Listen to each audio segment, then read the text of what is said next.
Assalamualaikum warahmatullahi wabarakatuh. Jadinya videonya long pegat tabo ke ado gedanya Fakrul Radhi. Beliaunya nak ke anggota DPD utusan Aceh. Jadi kebetulan ilung hana nomor WA kayaknya ataupun payah tak hubungi kayaknya. Jadi long pegaknya videonya khusus corona do. Jadi bener dengar puyang long pegah. Jadi memang nak salah dia nak merompak dah likut anda. Jadi bak sabar long baca, bak sabar berita yang nak pegah lira ne bahawa masyarakat Aceh bek ya peik bendera bintang belun. Karena menurut drone bendera bintang belunnya ka disahkan. Nyan habaronya hana tanggung jawab habaro ni. Menyo memang gaji di PE, kabarakan kata PE. Justru memang hana je di PE, maka ji masyarakat hana ke PE.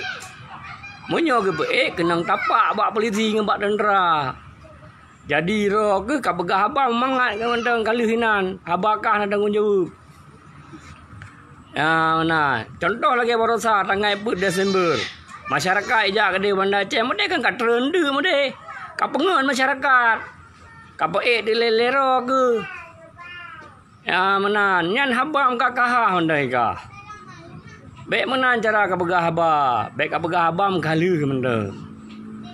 Ya menan. Jadi nyo videonya butruk ke ro kat nonton, kat baca, kat pegah.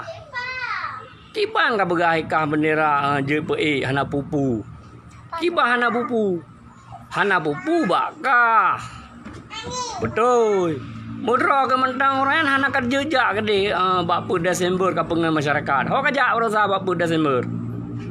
Mudeh kawo kena undang ro ke pengen masyarakat. Kadang ro kinan ke pegah. Nyo ke pegah haba yang na raya bak media ke pegah haba ke pegah peraknya perak je. Jadi ke pegah haba nak tanggung jawab melimang bi kana ke pegah haba. Ya benar. Kamangat draw kementang kaju inan. Laleh hilung orang yang biar naruh ku pilih ka.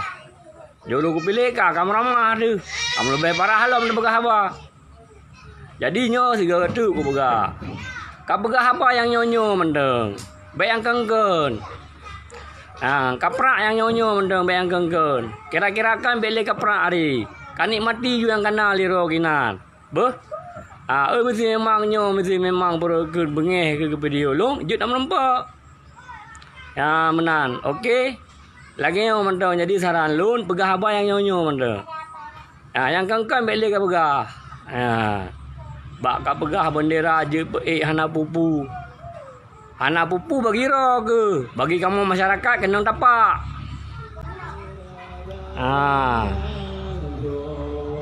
Okey lah menan. Kaji ilai. Assalamualaikum. Bintang bulan pusaka nangga